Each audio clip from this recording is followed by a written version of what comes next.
Good morning, dear ones, and welcome to Unity Church. A very special welcome to those of you who are visiting with us today. This morning we tune in from our singular rooms to join together in worship. Welcome to this time we set aside each week to join together to help us find and keep our balance, to think about those things which matter most, to root out racism in ourselves and in the world, and to align ourselves to integrity, service, and joy. Here in the sanctuary, your worship leaders gather, taking appropriate precautions, learning as we lead to offer clarity, comfort, and inspiration in these trying times. We know that nothing can replace the face-to-face, hand in hand, voices raised in song, embodied worship can bring. We also know the ministry we share has never been about a building. This church is not closed. After the service, whether this is your first time with us or you've been here your whole life, you're invited to participate in a virtual Zoom coffee hour where we share a bit of our lives with each other and get to know one another more deeply.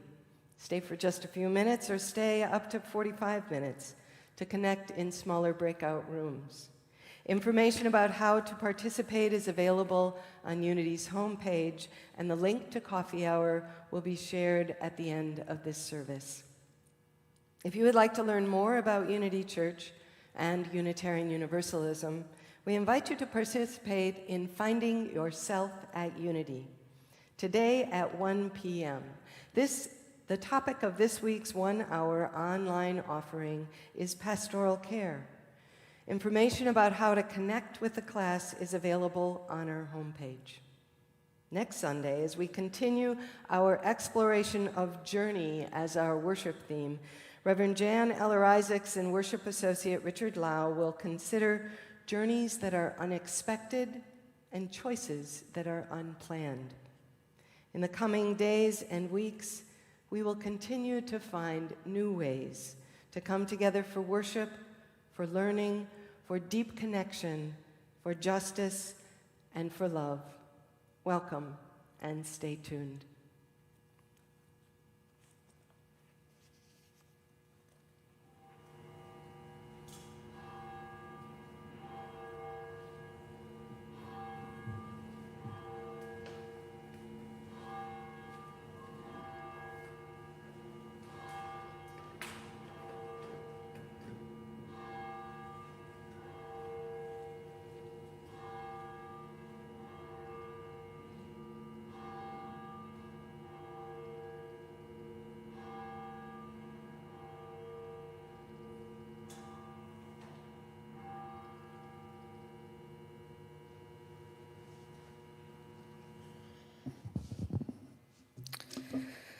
Now what are you going to do with your life? I heard this after several of the major milestones in my life: graduating high school, college, moving across country, completing graduate school, having babies.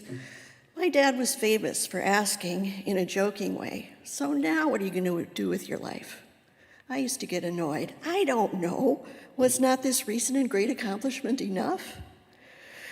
Took me a while, but I get it now that what he was really saying was, "Okay, now you've done this thing, but don't think you're done yet. Stop, look where you are, and ask yourself from time to time, what will you give to this life, and what do you hope to receive from it? Or perhaps in other words, what is your next right action?"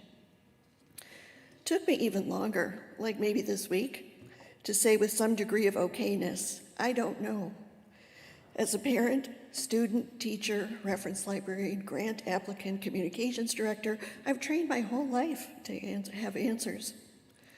Right now, today, I don't know exactly what to do with our collective grief, or what is the next right action to change a system of oppression that caused George Floyd and so many others to be killed. From 4 or 5 conversations I've had in the past week or so, I discovered that many, inside Unity and out, they don't know either. And that not knowing is a right place to be just now. If I practice not knowing, Maybe I can begin without judgment or preconceived ideas. Maybe you cannot know too, and together we will start to figure it out.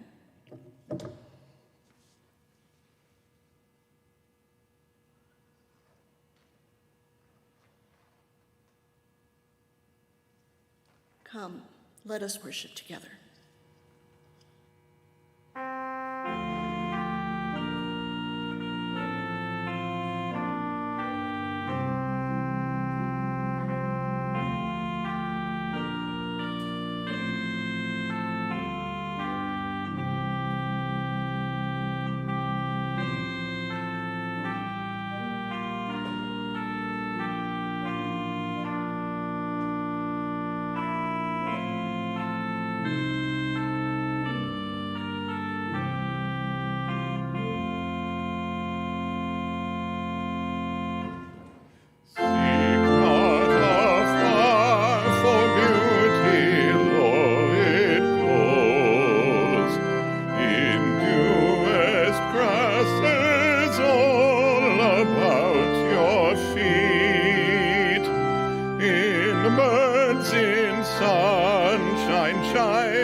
Please join me for the Unison reading from You Reading This by William Stafford.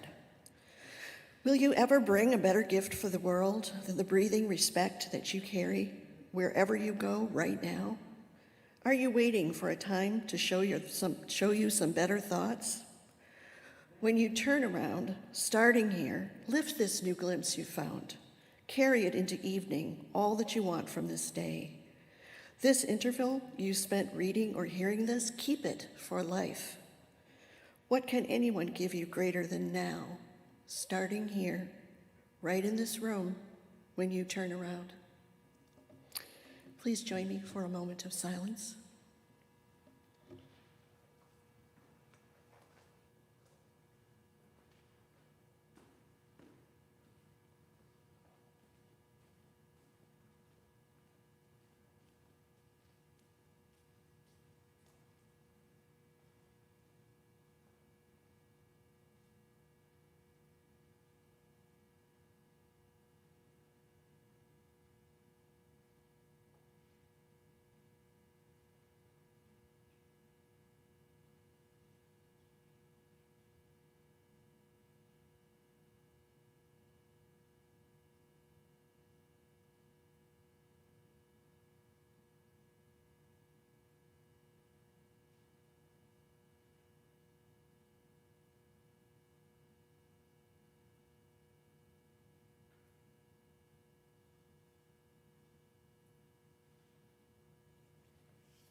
Each time we gather for worship, we set aside a moment to expand the caring ministry of this congregation. Together, We recognize the cycle of life and death, the circle of love, compassion, and witness that is at the center of this and every sacred community. We stand at the side of parents and teachers and all those whose primary spiritual practice is caring for children, with those who live with grief or chronic pain, with illnesses seen and unseen, with mental disability or addiction. We pray for our neighbors in prison, for those who care for family members in ill health, and those who are struggling to stay afloat in the midst of poverty. Our lives are blessed by those who knowingly and with curiosity and courage face their final days. We pray for those in harm's way, for the wisdom and strength of the leaders of the world, and for the people of this courageous congregation, as together we live into our longing to embody and help to build the beloved community. And will you pray with me for all these we now name? We celebrate the lives and mourn the deaths of two legends in the civil rights movement of our nation who both died on Friday. Congressman John Lewis, at age 80, often called the conscience of Congress, was a founder and early leader of SNCC, the Student Nonviolent Coordinating Committee, that organized lunch counter sit-ins, and he was the last surviving person who spoke at the 1963 March on Washington and was one of the 13 original freedom fighters.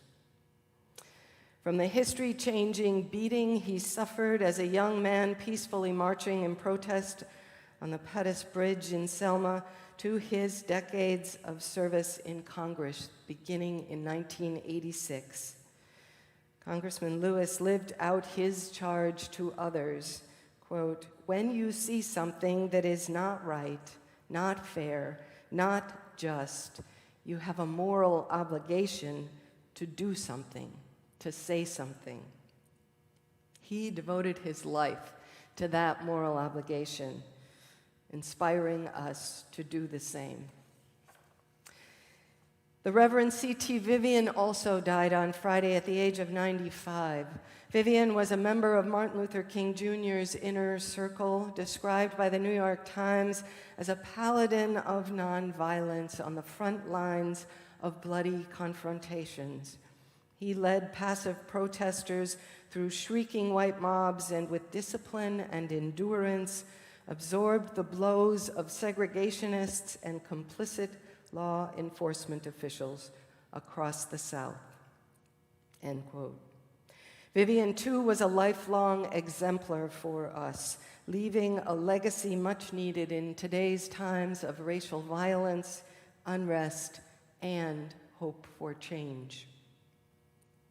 Closer to home, we continue to hold Sarah Bergen and the other members of her family as they grieve the sudden death of Sarah's husband, Matt Bergen, announced in last Sunday's worship. A service to celebrate his life and mourn his untimely death will be held tomorrow, Monday, at 3 p.m. at the Nicollet Island Pavilion. And we mourn the death and celebrate the life of longtime member Tom Merritt. Tom died at his home last Sunday evening, surrounded by his beloved wife Sharon and daughters Kari and Ann.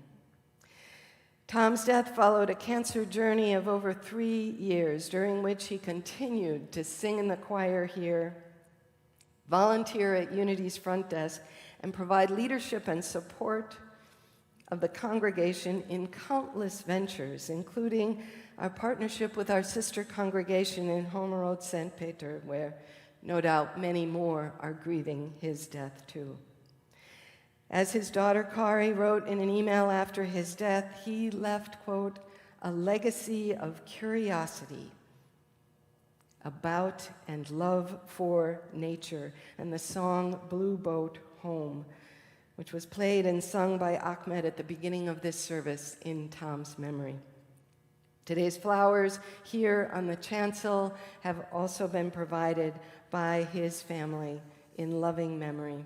A memorial service is planned for Sunday, August 9th at 2 p.m.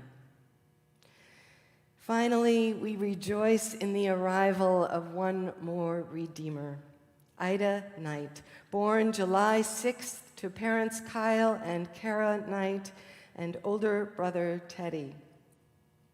We now hold Ida especially and her whole family in love and prayer as Ida recovers in the hospital from open heart surgery undertaken a week ago to address a congenital heart defect.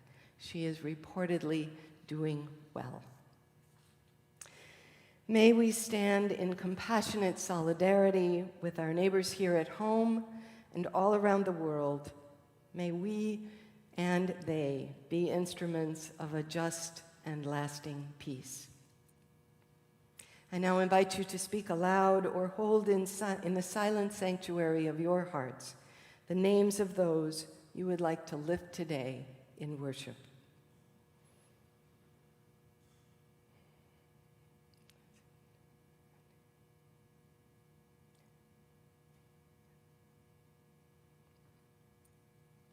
And will you pray with me? Holy One, source of all being and promise of all our becoming, we gather today in separate rooms and places to share this hour and the community it creates and strengthens. Our Unitarian Universalist principles affirm that we each and all stand on holy ground. That ground of being within us all can open a path and sacred journey to the growth and the change we long to make real in the world today. We pray for the courage and stamina, the curiosity and love, the humility and commitment to open ourselves to the unknowns of this time and to pick up where others left off in this journey, to keep on moving down the road toward justice. This is the journey for which we have been preparing. This is the journey you have invited us to take from the day we were born. This is the journey that begins here, beneath our feet, wherever we are. This is the journey we pray will carry us all to a new land where justice reigns, where peace is lasting, and where love abides. May it be so, and amen.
I really wish I was in the water right now, swimming, boating, floating. Who's with me?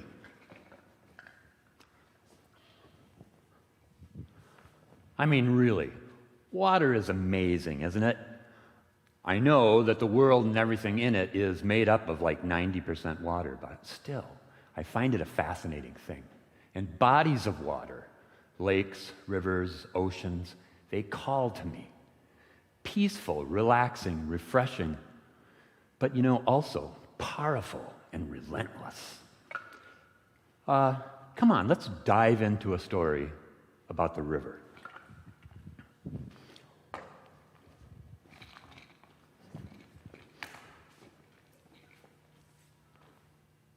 Okay, the story I'm going to tell today is actually set in northern India in the Ganges River Valley.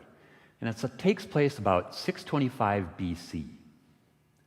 Now, actually, this story, come to think of it, could take place now, and it could be here, and it could be about one of us growing up in St. Paul near the Mississippi River. But the hero of this story, I'm going to call him Sid. Sid is born into a wealthy family. If you know of the Indian caste system, he is born a Brahmin. Now, this means he has a good life. He lives well. He is educated well. He has a loving family. He has everything he needs. And most important, he has a future. And what I mean by that is his future's set for him. He's going to follow in his father's footsteps in his father's business. He is going to marry into a reputable, good family. He will inherit the home, and his life is set.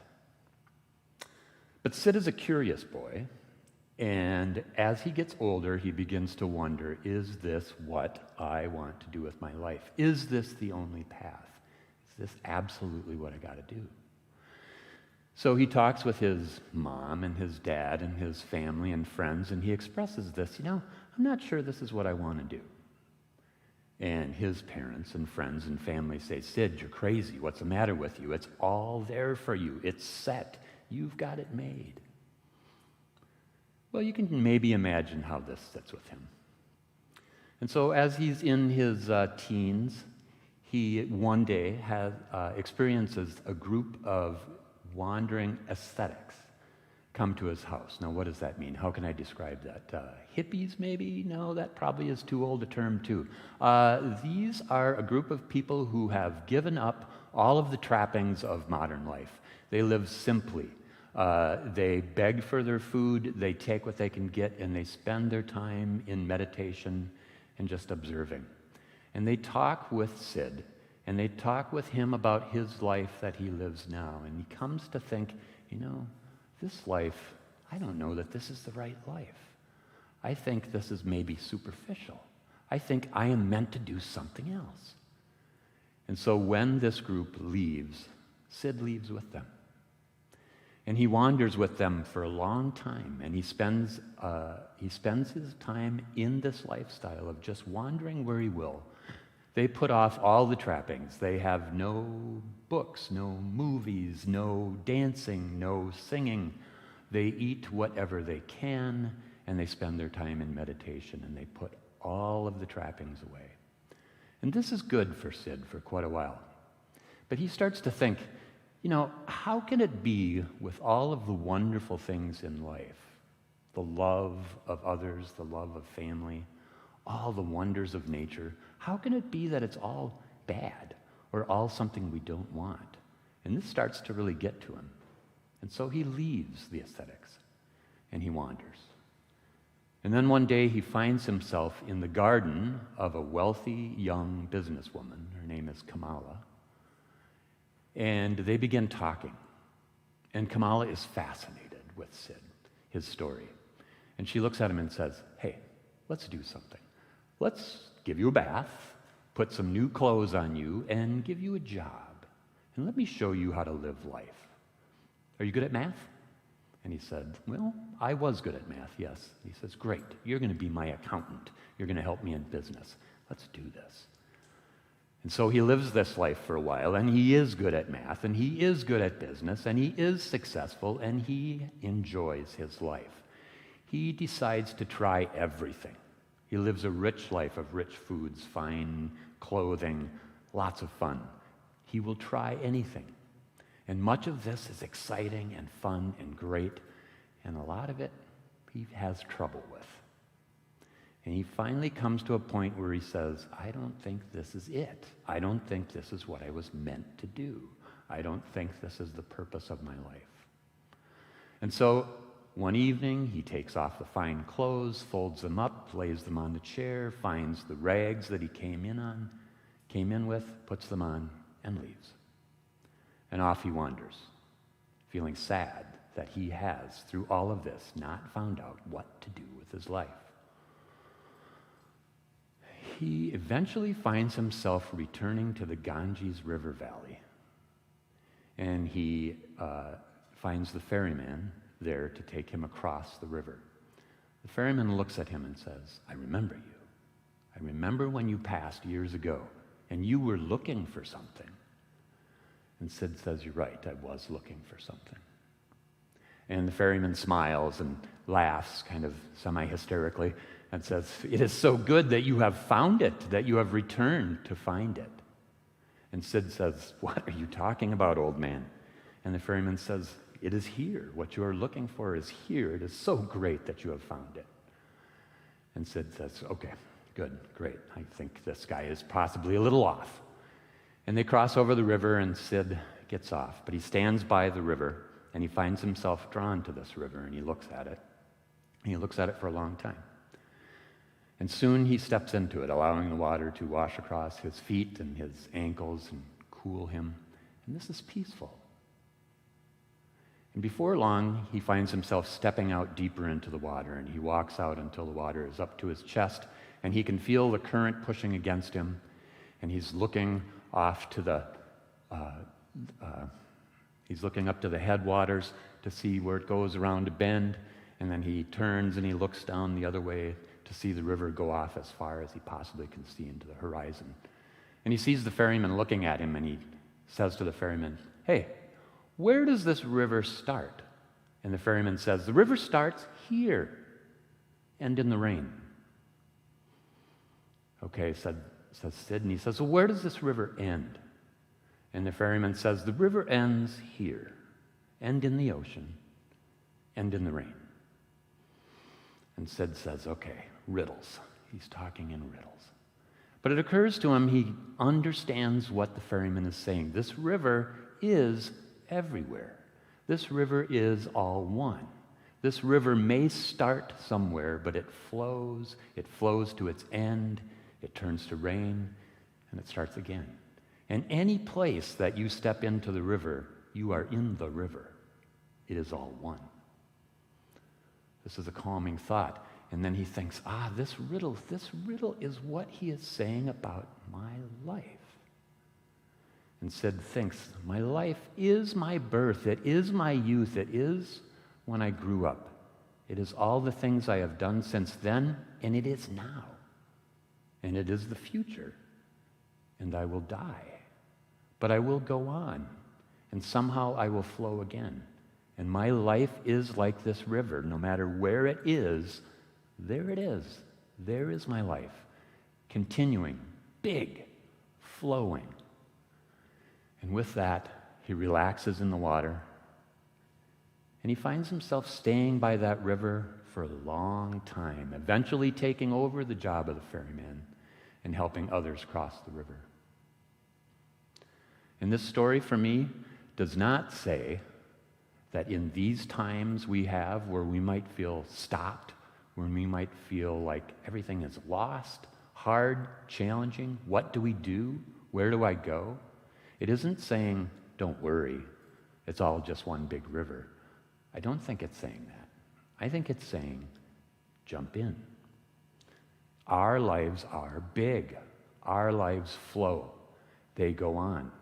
Let's jump in that water and take the flow. Float.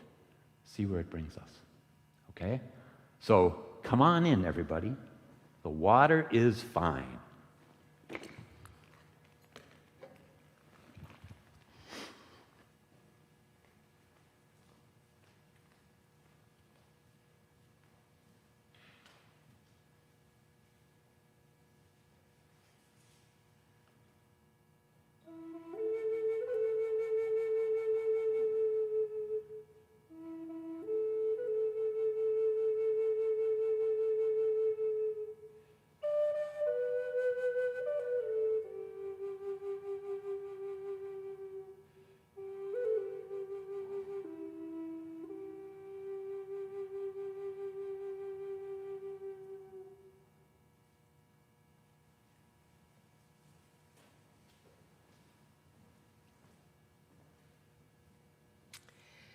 Though our ministry is now largely online, the church's financial obligations continue.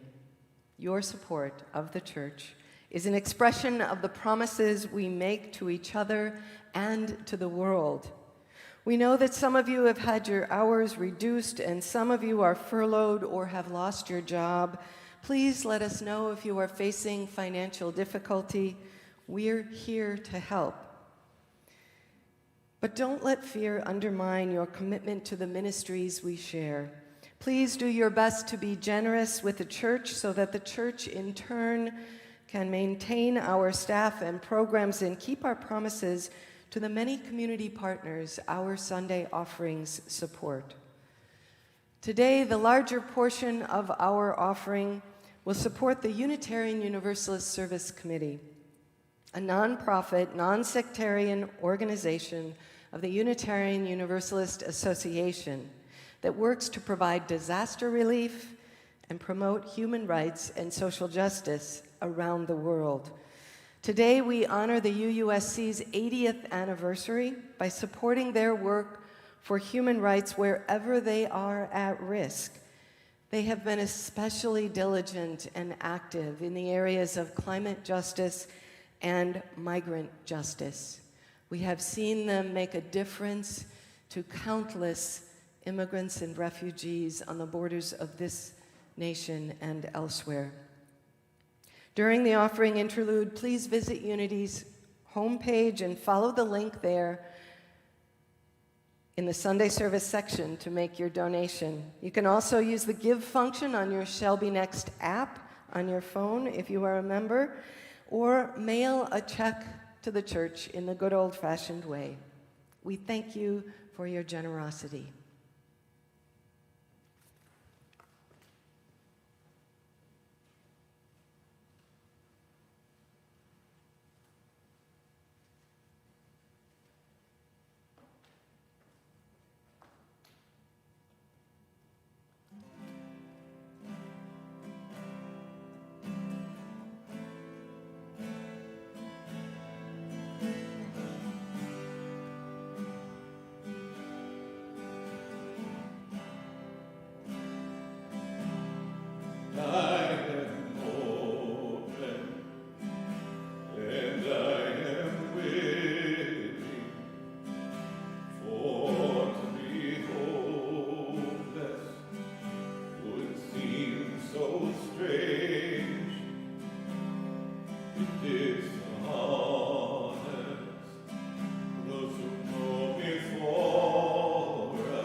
desert to hold my fears. Give me a sunset to hold my wonder. Give me an ocean to hold my tears. But I am open and I am waiting for to be wholeness would seem so strange. It dishonors those who go before us. So lift me up to the light's shade.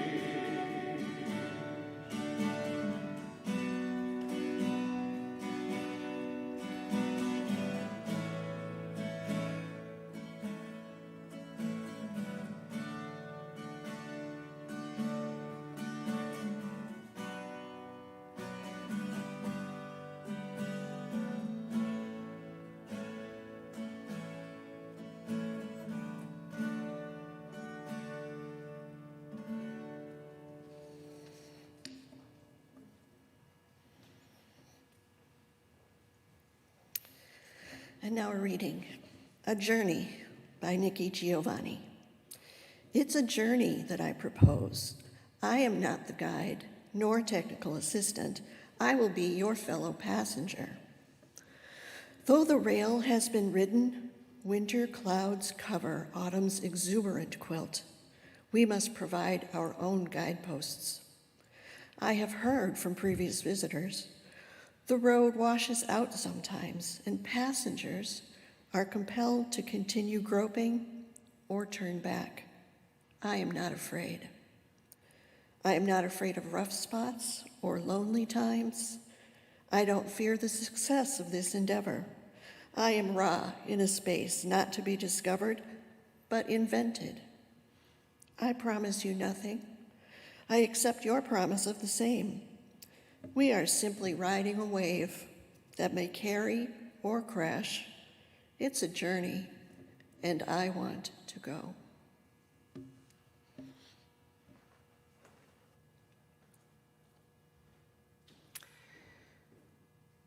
It can happen on any significant journey.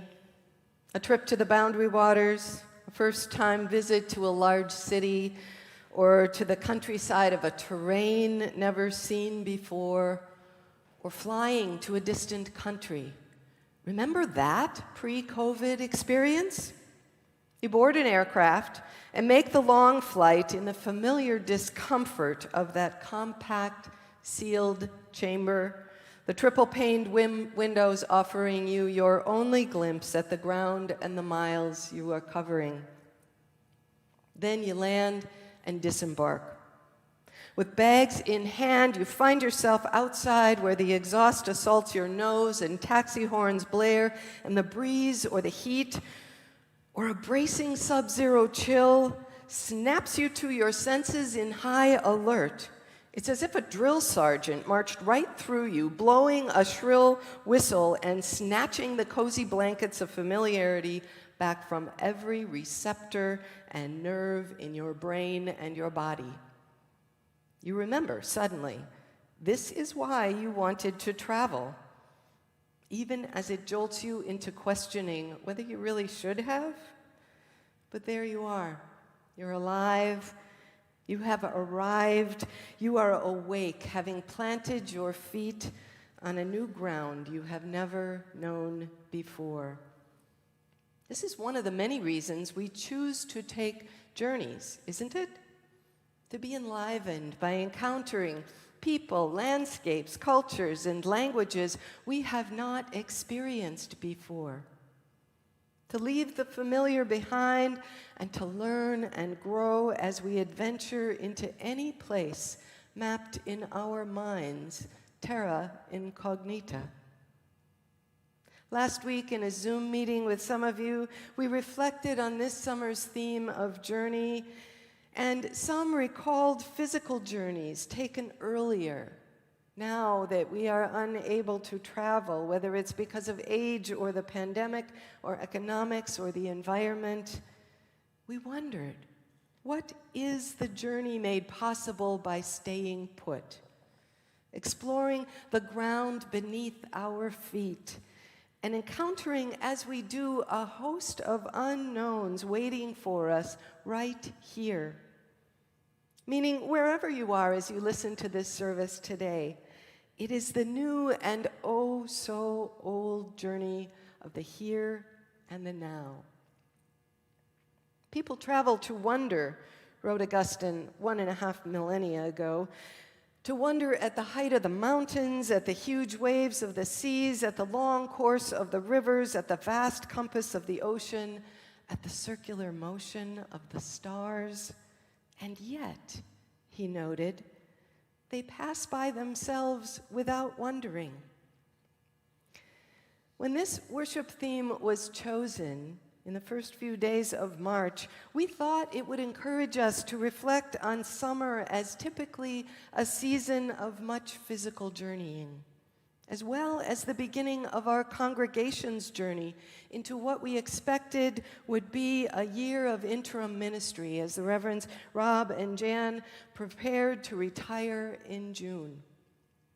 We did know a little about COVID at that time, but had no idea how much it would compel us to stay home, nor that it would also lead Rob and Jan to delay their retirement and stay here with us for one more year to support the congregation in the pandemic. As it has turned out, we are all within Unity Church and far, far beyond, in an interim year beyond our wildest imagination. Around the globe and in the Twin Cities, we are on a journey into the unknowns of a double pandemic, of COVID and systemic racism, the latter being that centuries-old disease that is now more widely acknowledged and diagnosed after George Floyd's murder.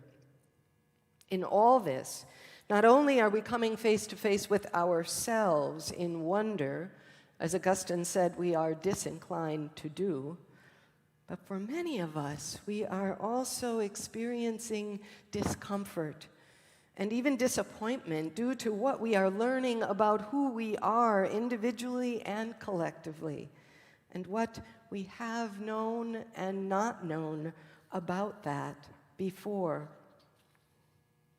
This could be journey and adventure enough, all without stepping outside our doors. But the journey beneath our feet issues an even greater invitation to grow and to learn by not just exploring ourselves, but also the languages, the land, and the history of where we now stand and the neighbors with whom we share it today. There are many ways to do this. Here are just a few. First, we can journey virtually or in person into this time of pandemic, learning how it uniquely impacts different people in the community and how we can support those suffering from it most. Second, we can venture into the journeys related to systemic racism and uprooting the white supremacy that infects our cities and our nations and ourselves.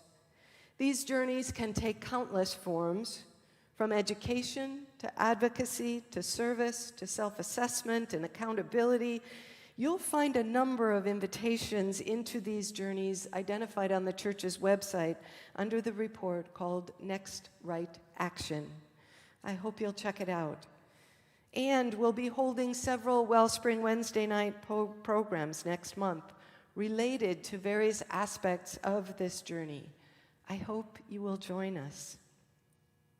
Third, you can visit recently consecrated sites in the Twin Cities, if this is where you are, such as the intersection where George Floyd was murdered, or the Interfaith Prayer Tent in North Minneapolis, which I'll describe in a few minutes. And open yourself to reflecting on what you do not know as you do this. Fourth, you can literally explore and discover the land beneath your feet and the history and the people who first lived here. Our church and our homes in the Twin Cities are settled on land taken from the Dakota people, who have resided here long before white settlers arrived from Europe and live here still. Dakota history, however, has not been widely taught in our schools until recently, and learning it now can be a profound way to begin. The Minnesota Humanities Commission and a website called Bedote Memory Map offer a wealth of resources, among many others available, that can equip you to take your own tour, online or on foot, of Dakota sacred sites in our cities, learning their history and their meaning. For instance, St. Anthony Falls in downtown Minneapolis, explains Dave Larson, is a sacred place that was created by Mother Earth as a teaching place. He continues, it's a place that creates change. It has that kind of power. Start opening up inside your heart and mind, Larson advises, calling us beyond study into the experience of journey and relationship.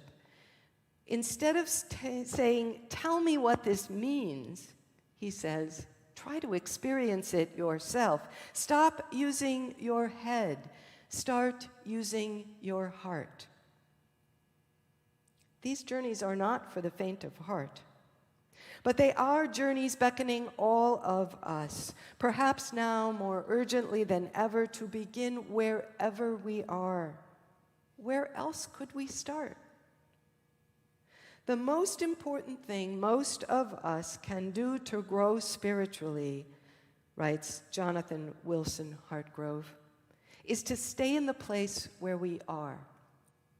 This is how he begins his small book titled The Wisdom of Stability. A Christian from North Carolina, in early adulthood, Wilson Hartgrove traveled extensively to several continents, doing what he said was putting his American passport to work for good in the world.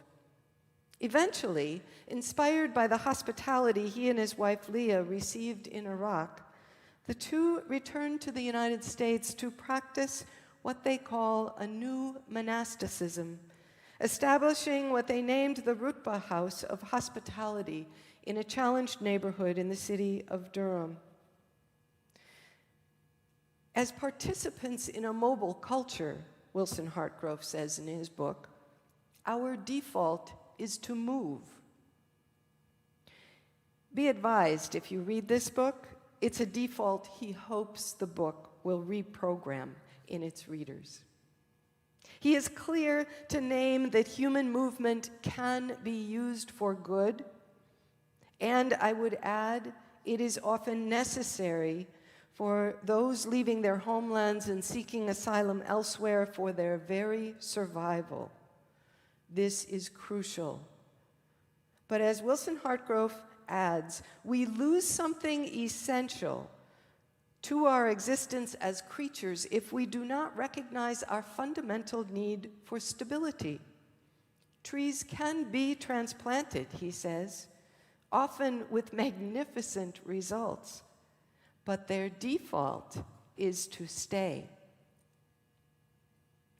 If we make it our default to stay, whether we've been here all our lives or have arrived here yesterday, if we make it our default to stay right here, right now, in the midst of all the tumult and unknowns of the uprising and the pandemic both, what discoveries, lessons, and spiritual growth might we discover, especially in this time of change? This past week, my husband David has been paddling down the Wisconsin River with a childhood friend. Knowing how dangerous the river can be when the water levels rise, I've spent a fair amount of time this week checking the Wisconsin Trail Guide website and its continually updated chart of the water levels. And as I watched that level rise past the mark David had named to be unsafe, and then go up even further, I began reading the website's description of the conditions created by high water. And I was struck by how much it resembled what I'm experiencing of the times we now live in. The Wisconsin River, it says, is in a constant state of transition. Consider the evolution of a sandbar, of which there are hundreds at any given time.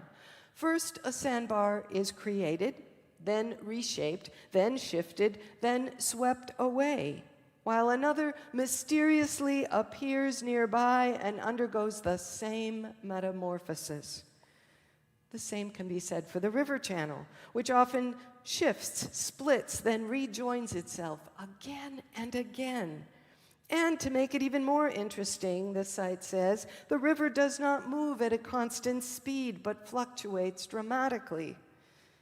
Shifting sandbars, a moving river channel, and a dynamic rate of speed all contribute to hazards paddlers need to be aware of. First, it says there are sudden drop-offs where the river can go from a few inches deep to several feet deep in one step. Second are layered currents, where the current can appear to be slow on the surface, but will be fast and powerful enough to sweep your feet from under you just a few inches below.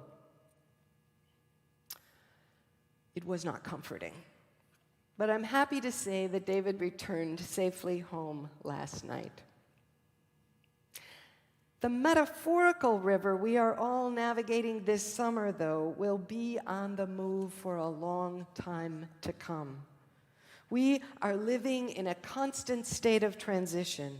The ground beneath our feet is continually being shaped and shifted and swept away, making sudden drop-offs and creating whole new sandbars in places they did not exist before. Just when we think we know where we stand and where we're going, the channel we are in splits, rejoins itself again and again, and the dynamic current of the river, both fierce and multi-layered, can fluctuate suddenly, shifting from what seems like still water to a powerful flow, as it did following George Floyd's death. Clearly, it is not just holy ground beneath our feet, but also a call to adventure. An invitation to learn and grow by staying put and paying attention as we do. Can we respond to the abundance of unknowns not with fear, but as a journey asking us to stay put, to pay attention, to explore where we are and who we are and what we are called to do now? It will be a different location and a different call for every one of us. But all of us are asked to respond in some way, lest we or those more vulnerable than we are be swept away by the currents of this time. As Shelley noted in her call to worship, a good place to start can be by saying, I don't know. I don't know. I really often don't know. I sometimes don't even know what I don't know. And to let that not knowing open us to new understanding and new actions we might not have been ready for before. If you haven't already visited it in person or online, I encourage you to experience the Interfaith Prayer Tent in North Minneapolis, where every day this month, visitors remember George Floyd's death by engaging in silent prayer together for 8 minutes and 46 seconds, the length of time that George Floyd struggled under the knee of oppression.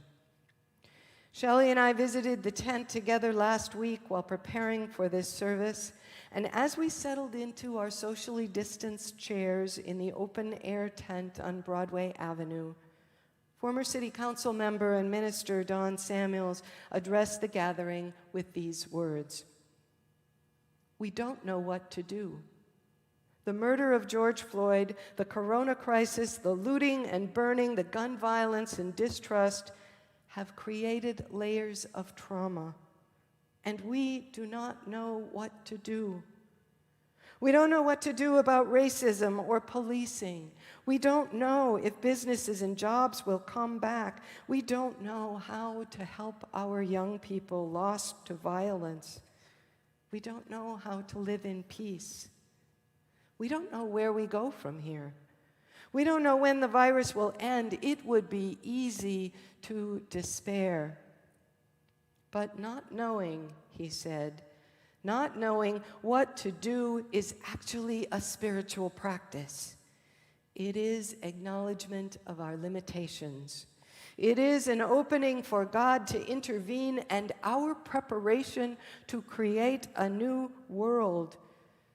So we move into this period of not knowing because this is the path to growth and change."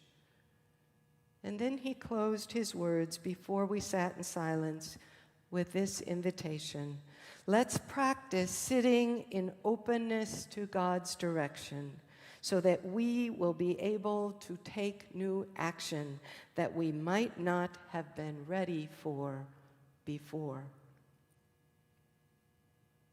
We won't take 8 minutes today. You can do that on your own another time, but we will pause for just a short minute now for silent reflection on what you don't know today and how that invites you into a journey beginning right here, right now, calling you into relationship with yourself, with your neighbors, with history, and with the holy land beneath your feet. Please pause for me now in our shared not knowing.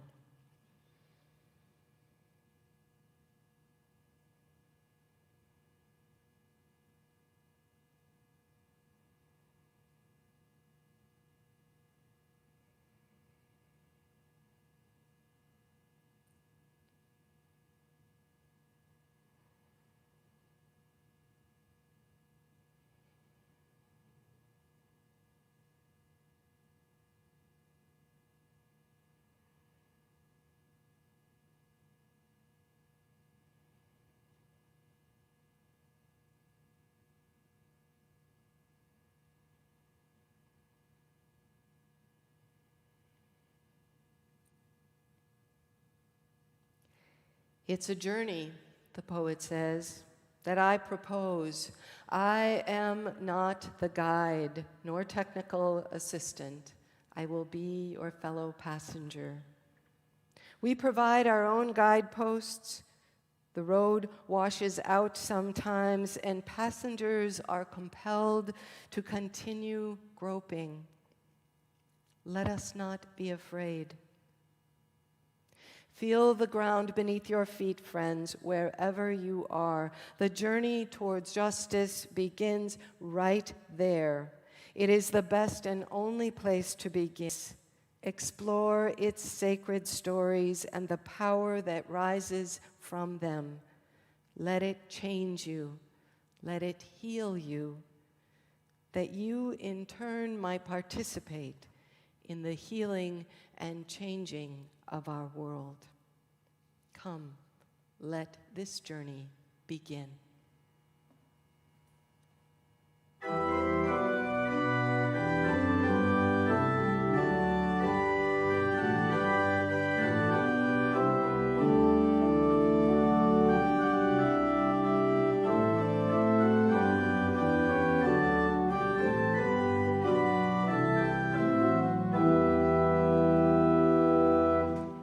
Where my free spirit onward leans, where there shall be my way, by my own light illumined, I've journeyed night and day. My age a time-worn cloak I wear, as once I wore my youth. I celebrate life's mystery, I celebrate death's truth.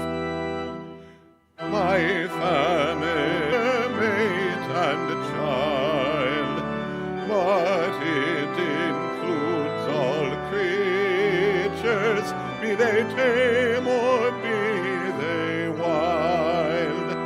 My family upon this earth includes all living things, on land or in the ocean deep, or home aloft on wings.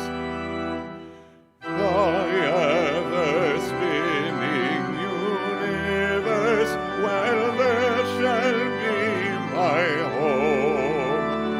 I sing and spin within it, as through this life I roam.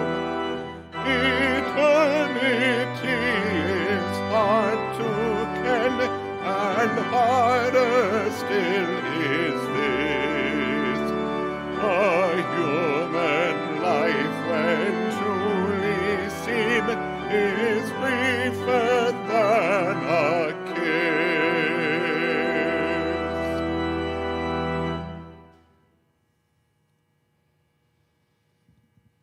Say it with me, friends. I don't know. I don't know. And may this not knowing open our hearts to a journey of learning, preparing us for new action we may not have been ready for before. As the poet says, when you turn around, starting here, lift this new glimpse that you found. Carry into evening all that you want from the day. Let us carry on the journey toward justice that others before have carried with great cost. Go in peace.